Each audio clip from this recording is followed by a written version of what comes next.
Good morning. Happy Tuesday. Welcome to Mornings with Megs. I hope your morning has started beautifully. I hope if you are like us and have the biggest downpour ever. So I'm going to preface this by saying, Starlink, I love you and you're amazing. But yeah, look, sometimes we are not always best friends when it comes to internet connection when it's raining. So let's just hope that we have no issues. Can you get me? All morning. Well, for the next hour anyway. Good morning. Good morning. Amazing. I have such a cool epi for you guys today. I am having my first guest on, and I am so thrilled that it is him because look, I've interviewed people before. It is not a big deal at all. But yeah, it's always really nice when you can actually speak to people that you know and also are going to be interesting and funny and all of the things. Okay. So it's important. It's important. Okay. So I have Michael Sherwell, who is one of my drivers in Coleman and Co. Motorsport, and he is coming on board. He is a father of four. He is a race car driver. He is a business owner and he does all of the things. So he has some really interesting insights and he is very focused on his mindset. And obviously, when you are racing cars, you need a fairly thick skin and a very, very tough mindset because, you're literally throwing yourself around a racetrack. So, yes, he's going to come on in 20 minutes to be exact. And we're going to have a chat about all things mindset, motorsport, and everything in between. So, I've got some really cool questions for him. And look, to be perfectly honest, he'll probably take the last half hour of the show. But yeah, he's awesome. Okay. The other thing I have for you today, which I've already teased, is I want to chat about everybody's fear around being replaced by AI. It's still crazy to me that we are concerned about this when we can be doing so many things to work with all of the cool stuff you can do with AI as opposed to being worried about it, I suppose. I was always such a big ChatGPT gal purely because when you're a creative like I am, the mundane stuff bores the living everything out of you, right? It's just not fun. And I don't enjoy doing admin stuff and, just tasks that I don't really need to do. It takes up too much of my brain capacity. And I really just avoid doing it. Truly, I will procrastinate on it because I'm well, this is the worst thing in the world. And so I just don't do it. So that's not going to help us get anywhere in life, is it? No. What else am I talking about today? I'm also talking about discipline is the new rich. Now, as someone who has just had to begin to get back into her discipline gal era, I can tell you this is absolutely true. But I want to talk about it in a way that's not get out of bed at 5 a.m., blah, blah. No, that's not how we do things here.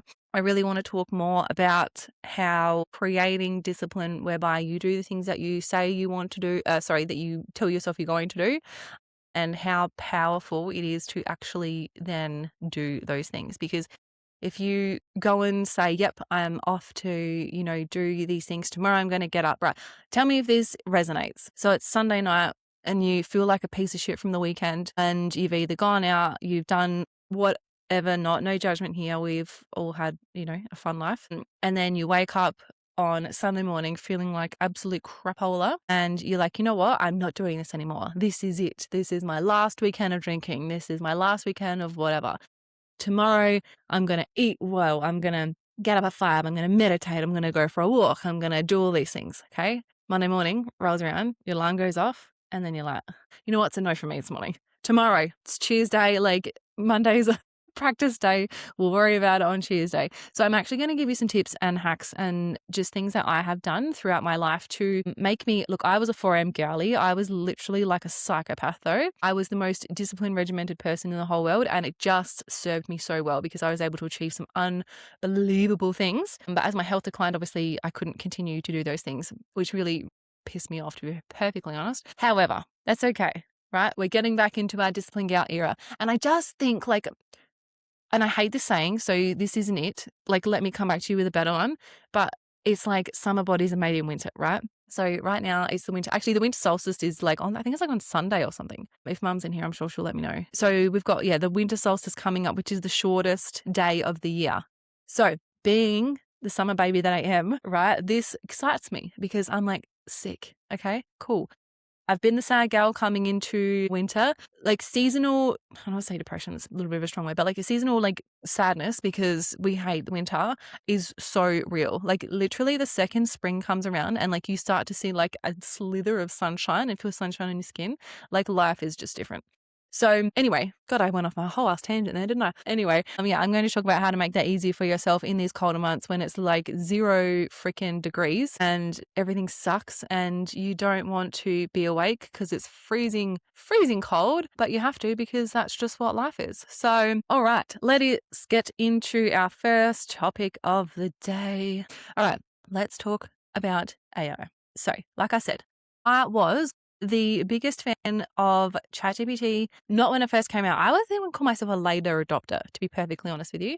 I feel like I didn't really understand it. I didn't care to know it. I was still like Googling my way through life. I think when it became really useful to me was when I found out that I could automate mundane tasks that I hated doing. And I wouldn't say that I am like the pinnacle of what AI can do. I have since moved over to Claude, and purely because I just feel like the fact that I can give Claude access to my actual computer and do things that again, I just don't enjoy doing. Again, being a creative, when I have to do mundane tasks that I don't find interesting, I will not do it for like 7 weeks and it will literally take me 2 seconds to do, but it is just like, it just drains me. Like that's probably like the only thing I'll be able to do for that day, which, ADHD brain. Anyway, so since I have found out that Claude can actually like monitor things for you and bring things up for you and automate things that would literally take me probably like a good hour to do, especially when I'm putting together like even things for this show. Like I have done call outs to like different guest platforms to get speakers on about side hustles. Like we want to make some more money and about money management as well. I've got some really epic guests coming up about that as well. So stay tuned. And also, I'm so beyond excited for this one as well.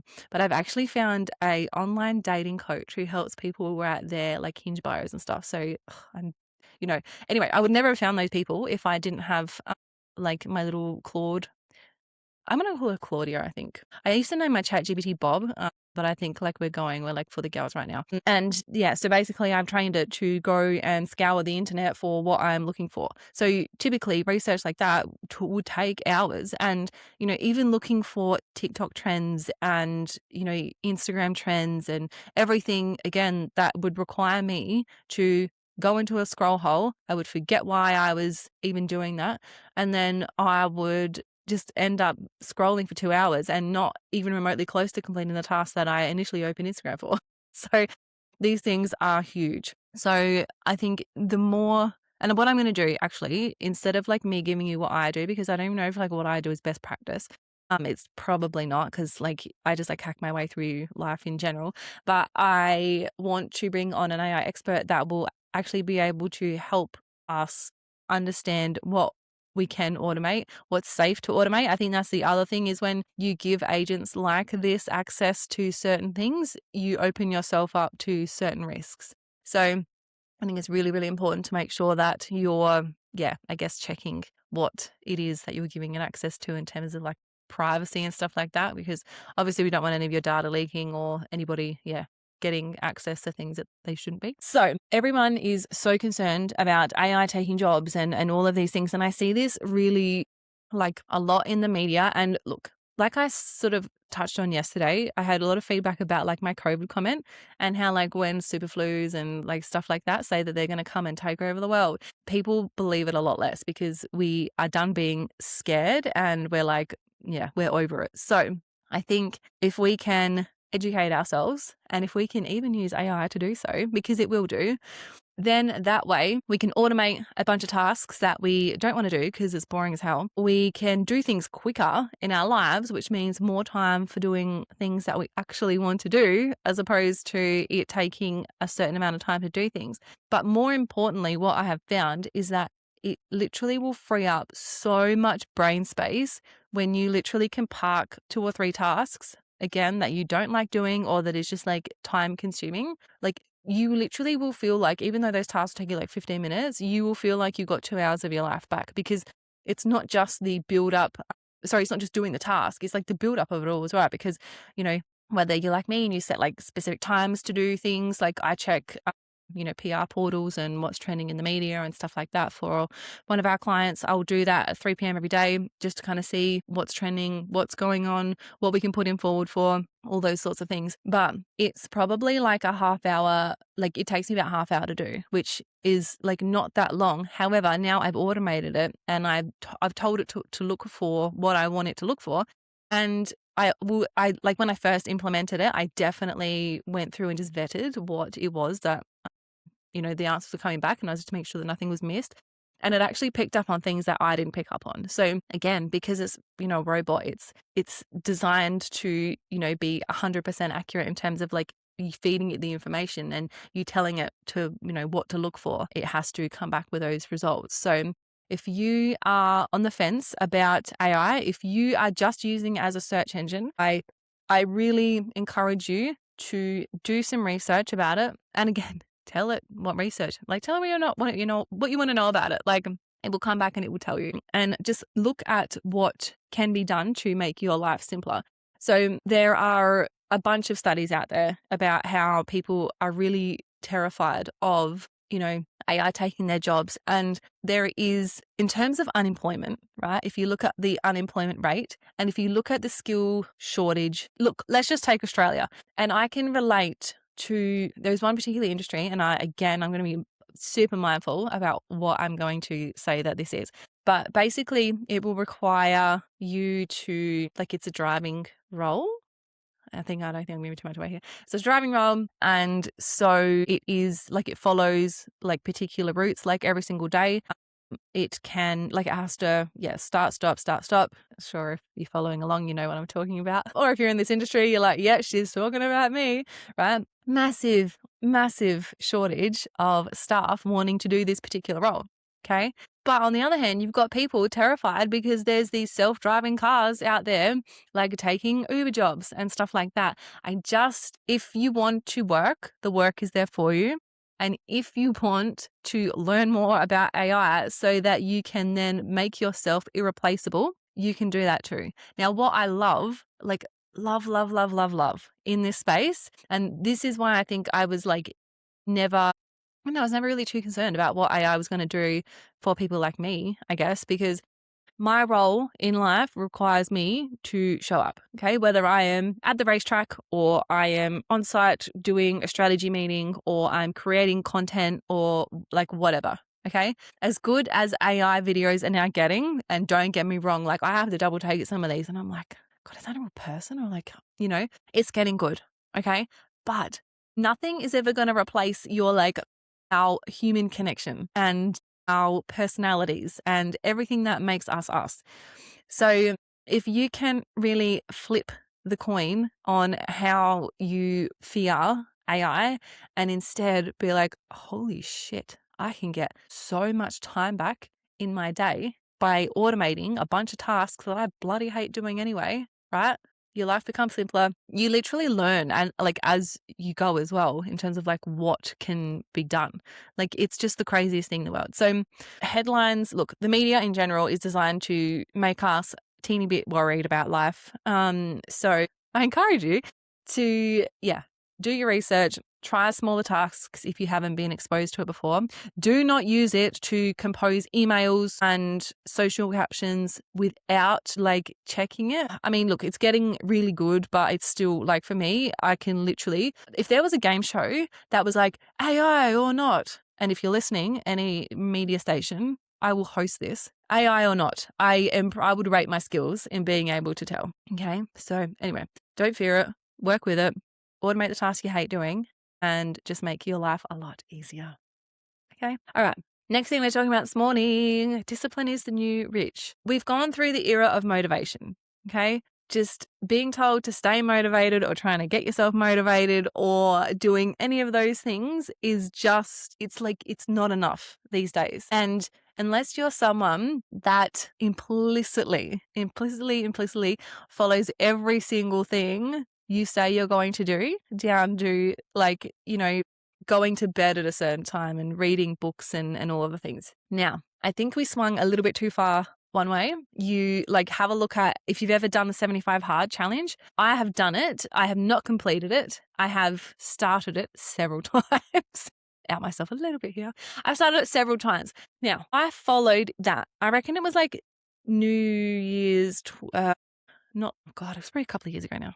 New Year's, whatever. This is irrelevant to what I'm talking about. New Year's a couple of years ago.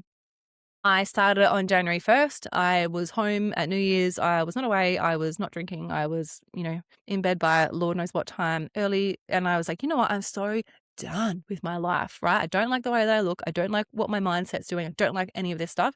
I'm going to create change. So I did it. And I tell you what, I think I probably was committed to, like, truth be told, I was absolutely committed to it. I think probably 3 weeks in. So I had lost 4 kilos. I felt unbelievable. I was like, because like when you visually notice a change in your body when you're not happy with it and you're like, all right, queen, look at you go, right? Like for your mind, it does crazy things. But and actually the thing that stopped me, and I was so annoyed at this because it must have been Australia Day long weekend. It was Australia Day long weekend. And I was away with my family. We were up the river for Easter, for the Australia Day long weekend. And because like with 75 hard, you have to like read 10 pages of a book. You got to do X, Y, Z. And I had done the eating part when everyone was eating out at the pub. I was not. I wasn't drinking. Everyone else was. I was like, I went to bed early because I was, trying to get up the next morning because I knew I had a gym session, a walk to get in. Okay. So done all the things. The thing that undid me, it wasn't drinking, it wasn't eating, it wasn't not going to the gym. It was because I put my goddaughter to bed. Well, like her and I went to bed at the same time. And because it took me a little while to settle her, she would have been, she was like 2 at the time. And it took me a little while to settle her because I was so freaking tired. I fell asleep without reading my 10 pages. Right? I had my book next to me. I had everything I needed because I was like, I'm going to put this child to sleep. We're going to go to sleep. And yeah, all of that. And I was so devastated. And I was like, okay. So what it did to me though, and this is just me personally, is I then was like, bugger it. You know what? It was probably Saturday at that point, I think. I can't remember. I'm like, I'm just going to go out and have a blowout this weekend. So I got hammered. I ate like shit. And yeah, I was up for most of it and it wasn't fun. By the recovery time on the Tuesday, I was like, this is what I wanted to avoid. This is what I hated. Oh, it's like, what am I doing? And then I was just so upset with myself because that was the thing that took the hardest, like to, I guess, redoing. Anyway, where I'm going with all this is 75 hard is great if you want to create discipline and create habitual like routines in your life. So the research is that 66 days is what it takes for a habit to become like fixed in your mind. So there's all like these 7 days, 21 days, like 48 days, whatever days, 66 days continually is the amount of time, like amount of repetitions that it takes to create that neural pathway in your brain to then secure that habit as, something that you don't have to actively be motivated to do. It's just kind of just like something that you do. Now, I am nerding out on, there's like this streaming service called Gaia and Dr. Joe Dispenza, he's on it. He's got a whole series on how to rewire your brain. I'm like a couple of episodes in. It's like I'm like geeking out on this. I absolutely love this. And basically that number can be brought down significantly through meditation. So I recommend go and watch that doco or just learn about him. But if you are somebody right now trying to create some good habits in your life, just start with like 3 things, literally, and make them so insignificant. Like even just celebrate like what you're doing right now. So like when I restarted, I was like, you know what? Like I'm going to strip this back to basics. I did making my bed every morning because there is so much science around making a bed in the morning. So it actually is more than just making your bed. And so it was making my bed. It was making sure I drank enough water throughout the day. And then a massive one for me at the time was not snoozing my alarm and going back to sleep or resetting my alarm for half an hour's time and then being like, you know what, it's fine. It got to the point where I was like literally scheduling myself a half hour to snooze, which if you know anything about your circadian rhythm, is very, very bad for you. So I'm really outing myself. This is like, welcome. We do things messy around here. So if you can set 3, like I said, teeny habits and just stick to, like make it so unbelievably easy to stick to. And you can even start by doing, like I said, putting things down that you already do, like as it is. So making your bed in the morning, oh God, it literally could be anything. My brain is like, I've got a complete brain fade as to what else you could do. You get it, right? Brushing your teeth. Okay. Now, if you apply gratitude to those 3 things, so you've got up, you've made your bed, and well, the best part about this is if you have done what I did, like snooze your alarm, and then, you got up late and then you started to freak out and rush around because you're an idiot and, God, I've done it again and blah, blah, right? You don't have time to do that as much because I'm like, made my bed, pat on the back, get it, girl. And then if you apply gratitude to that as well, I'll be like, oh, I'm so grateful. So grateful that I did that. So grateful because my future self is going to thank me for this, and you literally bring this beautiful feeling to that. When I tell you it is going to change your whole state, like I need you to believe me, okay? Try it for yourself, but you're like, oh my God, like go me. Brush your teeth, okay? Put your toothbrush down. Yes, queen. I have brushed my teeth. I have ticked off 2 things for the day. I am like winning at life. Go me. Okay. And like it literally just rewires you to look for opportunities to continue to feed or find that dopamine. Okay. So and this is what we're hacking. Now, as somebody with ADHD, and I'm not going to comment on this medically purely because I don't know enough about it. I'm just not going to because I just don't think I'm well enough placed to. I'm just talking from my experience. When you have an ADHD brain and you are seeking dopamine like it is crack, okay, doing things like this literally feeds that beast in your head that's like, I need this, I need this. And even with this show, right, I was like, my initial excitement and the way that my brain works, and like I had comments from everybody from the production team saying, we cannot believe how quickly you've turned this around. And I was like, give me something that I want to do and watch me do it. I literally, we did everything within 48 hours and it was launched. Okay. So that's why if you're looking at things now and you're like, even things like the intro sting and the tech that I'm using and the studio setup and all of these things, it was just so secondary to me because I just wanted to get recording. I just wanted to start to connect with people, build this community, and then the rest will follow. Like if somebody comes along and either watches me on YouTube or listens to it live or listens to the replay on Spotify, and you're like, well, she's only using a Blue Yeti mic, and oh my God, she's using wired headphones is here, right? You're probably not my people because I'm a perfectionist, and it is hard being a perfectionist when you have ADHD because, you want things to be perfect, but you also want to move like we're doing things quickly. So if you can create those amazing dopamine hits for yourself, and this is why I'm a sucker for this, is if I write my to-do list and, I've got the things I need to do for work during the day, and then I do something that's not on the to-do list. I'm like, well, I have to write it down there and tick it off, obviously. Because go me. I've ticked off something on my list today. I mean, I had to create it, but it doesn't matter. So I would love, love, love you to try. Just pick 3 things. Okay. 3 things and make them you're already doing them, or they're unbelievably simple for you to implement into your day. When you do it, celebrate the living everything out of yourself and be like, you know what? I'm actually pretty awesome. I made that promise to myself and I kept it. Okay. Now, building that self-trust in yourself, watch your life change. The second you start doing things like that and not pushing things to diet starts Monday, that starts Monday, doing that on Monday, I'll start that tomorrow. And even this one is oh my God, this is quintessential Megs. This one, if I went to the gym, had a beautiful, fueling, breaking my fast meal, healthy, whatever, comes to lunchtime and I'm I'll just have this, or I'll just have this, or I'll just have this little bit. And then my mind immediately, the sneaky little thing is okay, well, we've just done this. Just have some, couple of M&Ms. It's fine. And then I'm cool, I've just had a couple of M&Ms and now I want the whole bag. So I know in myself that I am a slippery slope. So not to take away from what you can achieve. And if you're somebody that is not an extremist like I'm an all or nothing person. Okay. I need it all, or I just can't do any of it. I am not one of these people, and my parents will attest to this. I am not one of these people that could have a block of chocolate in the fridge and literally just have 4 squares a night. Okay. It's just not it. Once that baby is open, she's getting finished. Okay. And I just don't know what it is. So what I will do is remove every opportunity for myself to actually be able to have access to anything like that. I literally, like, I will not have anything snacky in the household. I will not have anything like that, because when I'm focused on my body and eating well, if I have it in the house and I know it's there, I am literally like, you know what, I'll just like finish this, tub of Biscoff, because then it's out of the house. Okay. I've got a packet of chips. I just finished that and then it's out of the house. Okay. So 3 things, tick them off, celebrate yourself.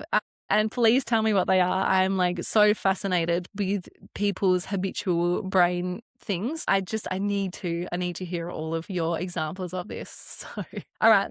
Discipline is new rich. Like, now that we have access to like crazy smart things like AI, I absolutely love that I can troubleshoot. And then Claude is like, Claudia, we call her Claudia. So, this is how you do it. Or would you like me to do it for you? Obviously, I want you to do it for me. Like, obviously, I'm going to sit here. And it is the trippiest thing, right? You're sitting here and then you're just watching like your mouse move. And then you're like, oh my God, I'm literally sitting here watching Claudia do her thing. And I can learn how to do it because I didn't know that button did that thing before. But yeah, so I am all for learning how to do things on the fly, letting Claudia do her thing and watching her do it. And then, yeah, being able to learn, because I am a visual learner, right? I mean, technically we all are. But I love if I can watch you do something, like I'll like watch me repetitively, like I'll find the way to do it. And then because of the way that my brain works, watch me do it so quickly. Like it is just how it all works. All right, guys, we're going to cross our fingers one more time and hope that we can hear Mr. Sherwell. Oh, well, we were excited because we had some good things to talk about, but it's because I'm not going to be lip reading for everybody for the rest of this morning. Okay, now I can see he's looking for a piece of paper to write me a note on. It's so funny. All right. No, it's fine. It's serious. Just to sort of see. I was actually pretty impressed with my skills then on being able to lip read. That was fun. Okay. Since we have time together, luckily I prepared a plan B for what we're going to talk about. Okay. Here we go. So I spoke briefly yesterday about the TikTok trend about people's smile lines and people embracing their naturalness, if you will. And instead of going and getting a bunch of filler in their face, they actually just go ahead and embrace their natural beauty. Okay. I think that's really, really important. And the more I was thinking about it and speaking to people about it yesterday, I was like, this is so important for our younger generations, actually, finding the strength to love themselves and be themselves, and even almost heal the parents on what they've loved about, like what they love about themselves, and really forcing their parents to really have a look at themselves and understand from an inner child perspective. Would I say to my child or someone I loved or cared about or whatever, would I say to them, I can see your smile lines, or like, oh, I can see like your crow's feet, or like, I can see, you would never, like you would absolutely never. So I love that we're not saying it to ourselves. Now, where like I said, have had complete obsession with this, and again, I've been teasing it, and I like literally just can't get this obsession out of my head. So 1,000 apologies. But the Stan series turned on, Dirty Sexy Money. I am going to have one of those girls on the show. Now, fingers crossed it's going to be this week, because otherwise all you're going to do is hear me tease it, and then you're going to be like, God, is she actually coming on or whatever? So the, I guess, work that a lot of those girls have had done, and I guess if you're one of those people that have had stuff done, and it's absolutely like throwing no shade, like if it's your life, you do what you want with it. And I don't judge people for that. But I've found that majority of the girls on there either have filler. You can tell by like when I say washboard abs on a female, it's literally like you can see their stomach muscles sticking out. Like it's almost like organs are going to bloody start poking through. So you, as somebody, whether you like the way that you look or you want to make changes, or if you had 20K to drop, you'd fly your ass to Turkey and go and change everything about yourself, no matter which camp you fall in. Okay. I think there are like two sides to this coin. Now, Blue Eye Kayla Jade, who probably most of you will know. She is, like, in my opinion, the person that came out with kind of openly talking about sex work. She has removed all of her filler. She got her lips dissolved. She, as far as I know, from what I've heard her talk about on her socials, also isn't getting like Botox and things like that anymore. So she's embracing this whole like natural girl era, which I think is a really positive influence on, you know, people around us. She is so well known for making money, like we're talking like FU money from what she does, that I really wonder what we were actually looking up to. Okay. We'll be actually looking up to the fact of how she looks. And she got a BBL as well, just by the way. Will we looking at what she had done, therefore equaling that to the amount of money that she makes. Therefore, in our brains, if I look like that, or if I go get this work done, I will then make this money. Okay. Which, you know, as we know, is not super true. As part of Coleman & Co., I manage a model. We've got a whole talent agency, a talent division as part of the agency now. What I have found and what, you know, people are looking and doing the call outs for these days, like, Jesus, calm down. In the past few months in particular has been, they want you to be natural. And what I love about the advertising industry, especially when you're going forward for a particular role and it requires you to have a look, I love how brutal people are and brands are when they know what they want. Okay. They know what they want and they're not going to compromise on it. And you could be the most beautiful girl in the world. And if it's not the aesthetic that they're looking for, like, forget it. Like, it's not. And what I have found is that more and more and more of these, and these are more for like brands. Okay. So this isn't so much like the OF kind of world. Speaking of which, I actually got my first OF follower yesterday, which is so fun. He's going to be bitterly disappointed because my whole OF profile is purely because I'm really wanting to get some OF models or content creators, I should say, on here as well, because I just find it absolutely fascinating how you can make money by doing the things that they do. And again, it is absolutely no shade. I'm actually in awe of these women and what they're able to achieve and how, like, what sort of life they're able to create for themselves purely by doing what they do on OF. Okay. So natural, like we're taking back, like stripping back the Botox, so we're stripping back all of the things. And I just would love to understand from a 10 years time perspective, because I guess that's something that we don't have. We don't have what this stuff that you put in your body is going to do to you down the track. And we don't know because trends change, right? I used to like give my mom so much shit for her gross hair that she had in the 80s. But like or even like her weird ass clothes. But like even now, if you look at what's coming back into, style and into fashion, I'm laughing because Michael is now in the comments and he's trying to distract me. God, you can almost like do your whole interview now, just chit-chatting away and I'll just respond back to you. No jokes. That's going to be boring. You need your personality on here. Yeah. So if like in 10 years time, like what that's actually going to be doing for like to our bodies, because essentially we're like, you're injecting poison into your face, right? Like that's what it's all about. So like look at the long-term things and like look at what that's going to do and look at, I guess how that's going to affect things down the track, not only for your image, because the only other thing I find crazy, and this was said to me when I first got tattoos, right? So I'm like, I've got them everywhere. And I've got like little ones and they all mean something to me. Like they are all either a representation of a particular time or something I went through, or, you know, like they're very special to me, all of them. And they all tell a story. Okay. Now I was always told, and like my nanny used to say this and like whatever, that you like are going to regret those because they're on you for life. And then, you know, making the joke of like in the old folks home when we're all like, you know, 70, if we make it that far. If I make it that far, we're going to be like these wrinkly old biddies with like tattoos that just look cooked. So one, I think that is so funny and so much fun. Like imagine being like the old folks home is full of like sleeved and tatted up people with a story to tell. Like how much more fun is that? Okay. And two, there's obviously laser removal. So if you don't like a tattoo, you can just get that shit zapped straight off of you. So very, very important. So, and now I know 70 is an old mother. I'm saying if I live until 70, okay, we just don't know. Anyway, so yeah, I think that all of these things boil down to how we're feeling right now and also then how we're going to look at ourselves down the track. Okay. What is that going to mean for us down the track? Not in terms of looks, because like whatever, but in terms of how your body produces natural collagen, or how like this stuff that you're putting in your face actually affects, all of the stuff underneath the skin. So I think that's probably more of the thing we should worry about. But whilst we are seeing massive promotions of things like Dirty Sexy Money and shows like that, where you can clearly see like work that people have had done. And again, I think we're all actually tying that look to lots of money. I can appreciate female beauty like nobody's business. I literally have a friend of mine, and we literally send Monster Energy girls back and forth to each other, because like I can absolutely appreciate, I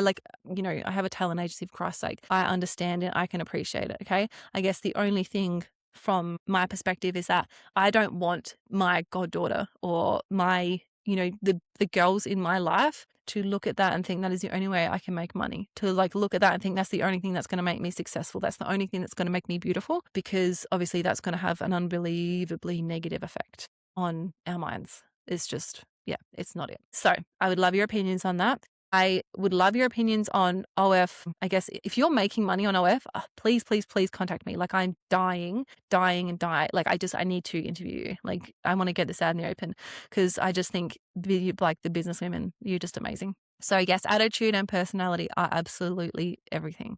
Okay.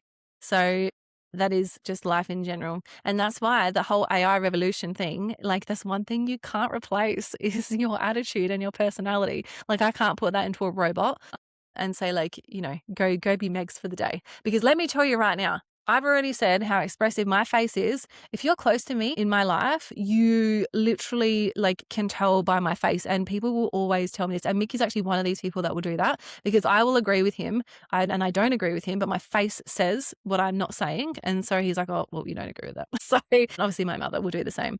But yeah, I think it's the funniest thing, because the thought of me having Botox to the point I couldn't express myself. Like I already talk with my hands. Like I'm just an expressive person in general. And yeah, just the thought of having like no access to like my resting bitch face. I don't know how I feel about that. Okay, moving on. The last thing I want to talk about this morning, I saw this yesterday. And then I literally, those posts that go crazy on social media, but purely because people are rushing to the comments to see what people are saying. If you saw, and I will put this massive big disclaimer before I even start this, I don't like politics. I don't understand politics. I actually didn't vote last time. I got a fine for it, and I was very upset about that. I don't care. I have no strong opinions either way. I am coming to this with a pure, like I got a lot of humor, like I found really, really funny. So Albo put up a photo of him in a Socceroos jersey for like, the World Cup's on at the moment for soccer. So what I love, right, about Australia and Australians in general is that you can hate each other. Okay. You can not get along with someone. You can think they're the worst person in the world. Like, oh my God, if you have a joint common enemy, watch you become best friends. Okay.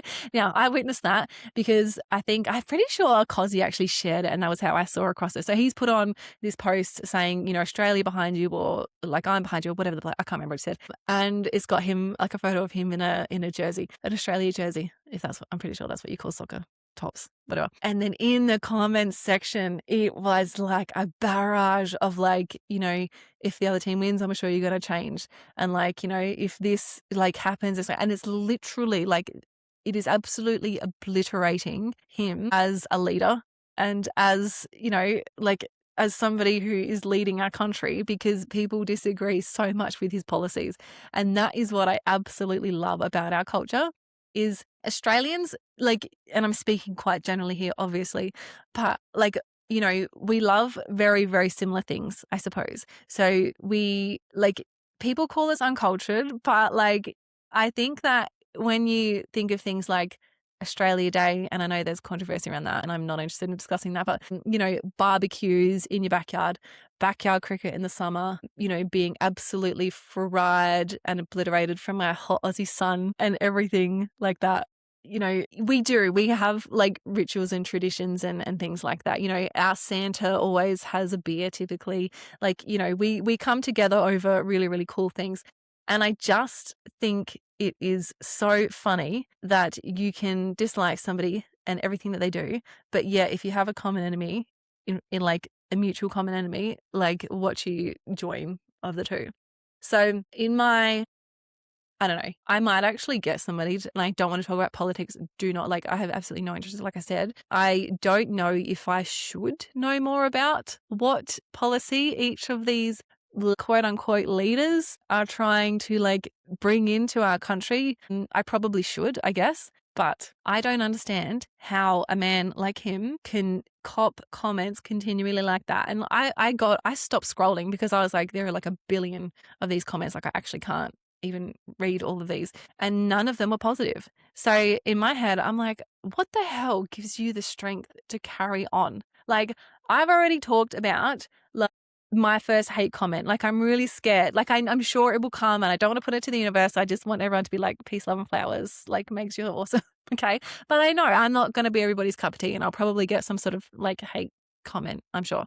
I'm not going to deal with that well because I'm a very sensitive soul, and my RSD as a part of like my ADHD is like rife. Okay. Like I feel everything deeply. I'm such a sensitive person considering I'm so outspoken. So my aversion to wanting to know about current events, particularly political current events, like to the point I was staying, when I got out of surgery, like a few weeks ago, I was staying with my parents' house, my mum and my stepdad. And my stepdad is like, I love him to pieces. He is he's one of my favorite humans in my whole life, but he watches, and I think it's like Sky News, and it just reaffirmed to me how little I care about politics and how little I care about what is going on in the world, because I don't want that negativity in my head.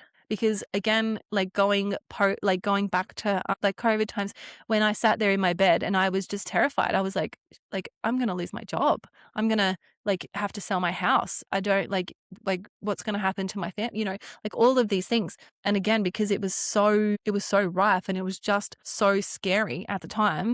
And then, all of a sudden we come out of it, next minute we're like talking like it never happened. And I mean, it's still crazy to me that people still like catch COVID. But yeah. So, and when I say RSD, for anybody who's not sure, it's called rejection sensitivity disorder. So basically it's like really common among people with ADHD, and what you can actually feel, but you make up in your head, like, God, I shouldn't say that, but it's like you feel it more than the other person does. So if you're somebody who reads into text, if you send me a text saying K instead of like, okay, queen, like, or like, I always put kisses on my like messages because I'm like, love, love, love.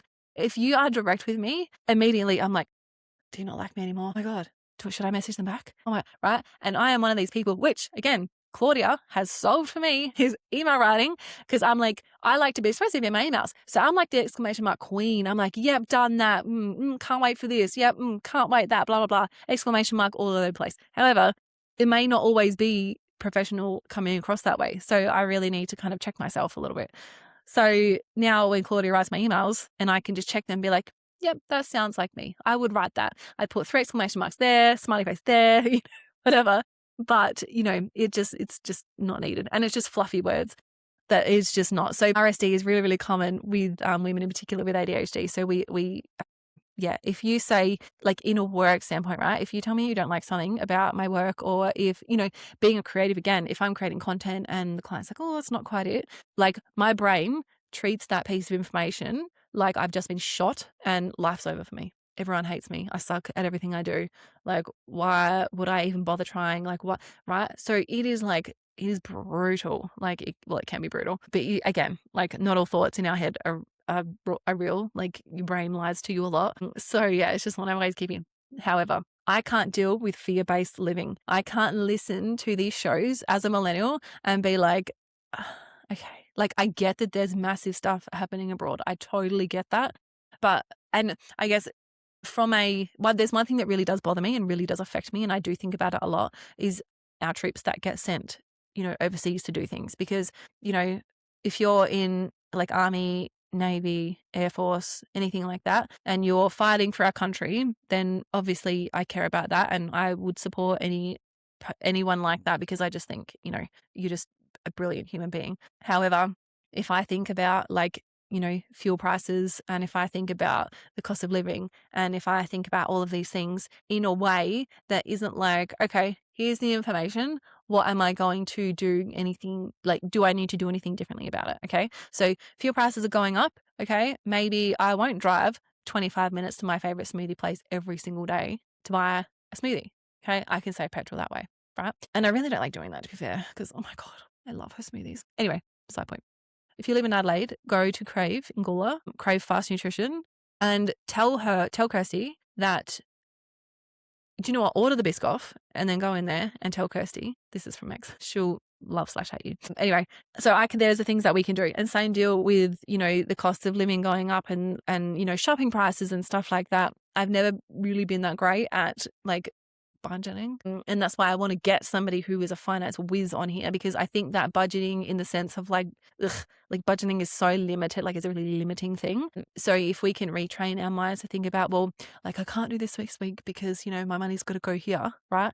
And you're feeling like a bit lack in that perspective, like we need to change our minds to be like, you know what, it's actually more aligned for me to spend my money on this week as opposed to this. I just find that a really, really helpful reframe, because otherwise I just get sad. I can't buy what I want because I've never been very good at restricting myself, nor do I need to. I suppose this is more like, okay, like it's probably not really relevant that I buy that right now. And my money can be best used to other things, especially when you own a business.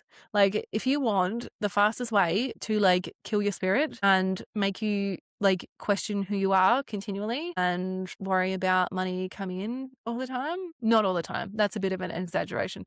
But, like start a business. It is like personal development on steroids. And I truly believe that has helped me so much with my RSD, because I've had to learn not to take, and like, I say this like I've mastered it. I absolutely have not. Like I will still read into everything. I will still be upset if I don't do things perfectly, if clients don't like what I do. If a client leaves, like, oh my God, like you should have seen the first client that ever left my marketing agency. I cried for like ever. And they weren't even aligned. I didn't even like working with them. But I just like, it was just like, oh my God, I'm going to fail. Like, I'm not going to be able to feed my cats. Like, where am I going to live? I'm going to be like this crazy cat lady in a friggin' like caravan that I bought off of Marketplace for $5,000. Okay. That is how severe my brain will spiral. And it's managing and coping with that, which I think has actually been my biggest strength in being like, all right, cool. We've gone to the bottom. We've worked out exactly how bad it could be, right? Is that likely to happen? No. Okay. And how many other examples can you put in front of yourself in that time where you're like, oh, that was like the worst, but then this happened? Or like, okay, cool. Like I misunderstood that situation. It was actually a really good outcome.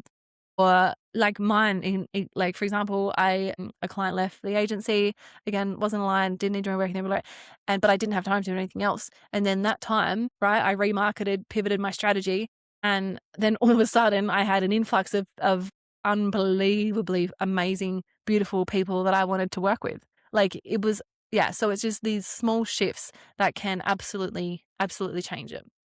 Okay. Now I went on a complete rabbit hole there. I don't know where that came from, but I hope it was helpful. I'm sure somebody will get that and will be, we'll hopefully be able to do something with that. So thank you for being with me. I am going to try and work on Nick's audio stuff so that we can get him on. He's very, very important to have on. So I'm excited to bring him on the show. And I did touch on this, but like I've got so many unbelievable people applying to be on the show from my call out. Like you guys wait, this is just going to be the best thing ever. So have the best morning, have the best rest of your day. And yeah, I'll see you guys in the morning. Okay, bye.